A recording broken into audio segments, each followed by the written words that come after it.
Live from downtown Detroit, home of WDIV and Click on Detroit, Local 4 News at 6 starts now.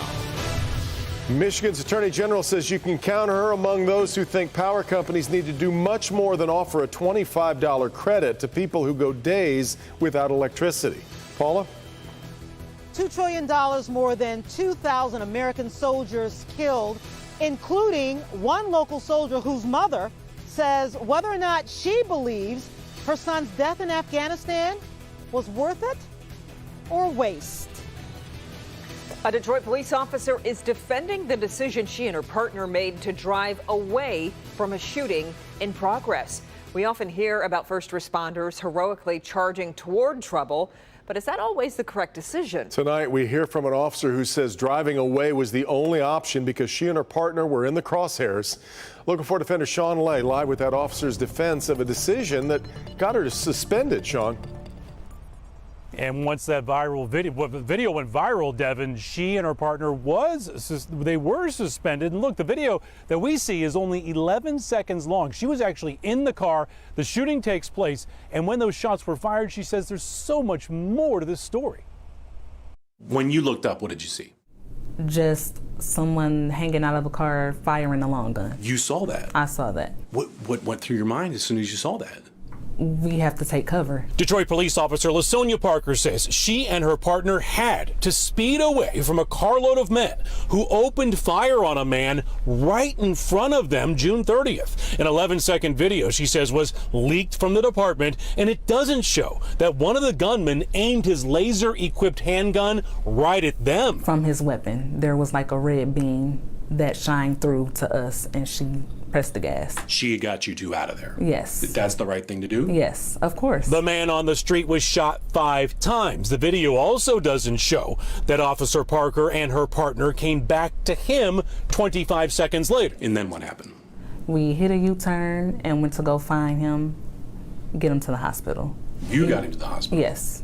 In the squad car? Yes. You saved his life? Yes. You got suspended?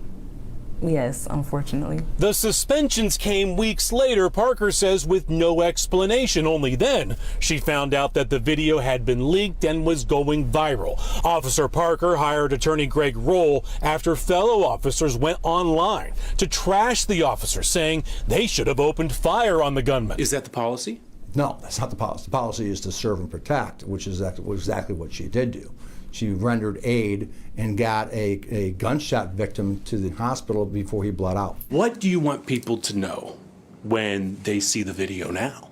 We saved someone's life at the end of the day. We made it home. He made it home. That should be all that matters.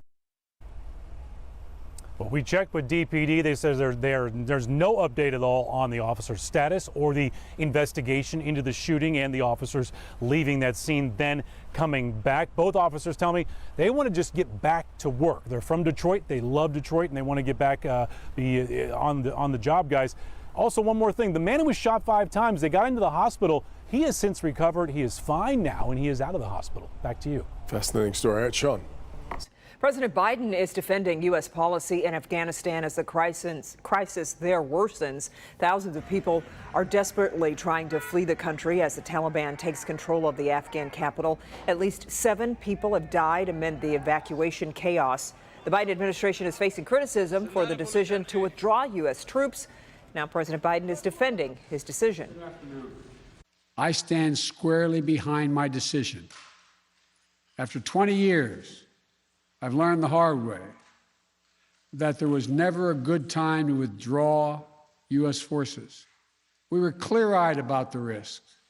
We planned for every contingency, but I always promised the American people that I will be straight with you. The truth is, this did unfold more quickly than we had anticipated. The images of citizens rushing to airports to escape the Taliban are uniquely upsetting to the families of those who gave their lives during the international effort to keep the Taliban at bay. Our Paula Tutman brings us the viewpoint of a local Gold Star mother who lost her son in Afghanistan. Certainly the images we're seeing out of Afghanistan are heartbreaking and heart-wrenching, and they are as well for a local family whose son gave his life to that nation. But today, on a very, very important day, the anniversary of the day they buried their son. They say for them, this is not about policy or politics. This is about people. For Geraldine McLean, the pain has not gone away. It's just different. Her son, Sergeant Kyle McLean, just 25 years old, was killed in Afghanistan in 2012. He was returned home and buried on home soil exactly 9 years ago today. It's kind of a sad story, but it's the story that we have. And as a Gold Star mother, she is also pained by the fall of the nation and feels horror for the people her son died trying to protect. And I feel bad for those, the normal, everyday people, their lives. You know, the kids, are they going to go to school? Are they, do they have hospitalization?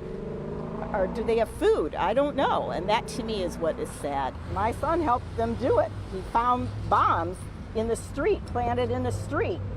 Those people couldn't go outside. They couldn't do anything.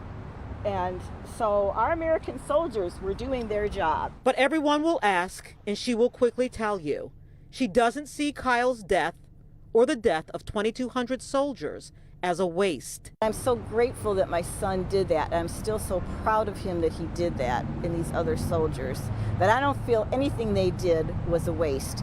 Nothing those soldiers did was a waste to me. They were humanitarians doing a military job, and they were strong, and they did it selflessly. And so today, on the anniversary of the day she laid her sweet son to rest, she mourns him deeply, but also mourns what will happen to the people in the village he died protecting.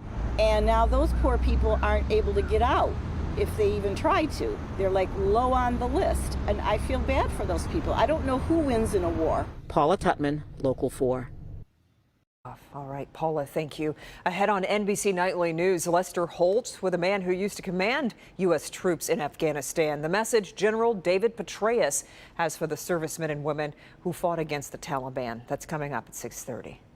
The new numbers from the state showing the continued surge in COVID-19 cases. State reporting 3,554 new cases and 19 more deaths over the last 3 days. So that averages out to 1,200 cases a day. State's vaccine rate at 64.7%, drawing closer to 65. Starting tomorrow, the TCF Center in downtown Detroit will be open by appointment only for booster shots. The third shot of Pfizer or Moderna's vaccine is available for people who have weakened immune systems.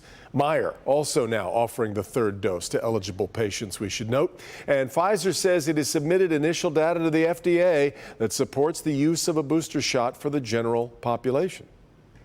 All right, I think we're going to have to get used to the phrase chance of rain, Yeah. because we're going to hear it a lot in the next week. Check in with Andrew, but not a lot of big, heavy chance every day, Andrew. Well, Kimberly and Devin, excellent advice there, first of all, but you're exactly right. There is the chance of showers and thunderstorms each day, but not all day each day. Take a look right now. We've got some light to moderate showers, stuff that we can easily handle across Detroit and parts of southeast Michigan. If you're closer to the Motor City, Lake St. Clair, the St. Clair River, and Lake Huron, you're getting a bit wet still right now from Warren and also on the east side of the city. Same thing over in Hamtramck. Through parts of Macomb County, including Mount Clemens and closer to Harrison Township and closer to Port Huron also. Well, these showers, they are slowly leaving, and behind it, we have drier conditions. So this will not be rain that will be falling all evening or all night. As we get closer to sunset, it does get drier. Now, where it's not raining and a little bit brighter, it's still a bit warmer. 74 for our neighbors in Howell, but where it's cloudier, you have cooler conditions with temperatures in the 60s. I know the clouds look ominous right now, but they will not be around for long. We've got 70 degrees. It remains cloudy with a few of these raindrops for now, but drier close to the midnight and afterward. But temperatures really go up from here. We're talking about more muggy conditions and a better chance of showers and thunderstorms. More on that part of your forecast in minutes.